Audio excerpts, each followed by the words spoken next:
Ratusan penumpang KM Umsini terpaksa menginap sementara di Pelabuhan Soekarno-Hatta Makassar usai kapal yang mereka tumpangi terbakar.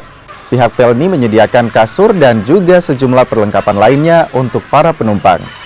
Sebelumnya pada Senin kemarin 419 penumpang KM Umsini yang sudah diberangkatkan menggunakan kapal Dharma Lautan Nusantara, sisanya sekitar 900 penumpang tujuan Surabaya, Jakarta dan Pelabuhan Kijang akan diberangkatkan hari ini Selasa 11 Juni dengan 2 kapal Pelni.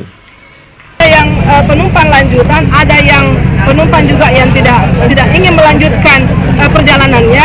Kami akomodir dengan memberikan pembatalan tiket 100%, ya. Sementara penumpang yang mau melanjutkan perjalanan untuk menggunakan DLU sore ini dan Dorolonda Senin besok Labobar hari Selasa itu kami bekerja sama dengan PT Pelindo dalam hal ini menyediakan tempat di dalam Pelindo itu dengan tempat ada kasurnya, dan kami juga sudah akan menyiapkan makanan dan minuman baik itu anak-anaknya maupun orang dewasanya. Jadi kami tetap menjamin dan memantau terus penumpang yang akan melanjutkan perjalanan sampai mereka berangkat.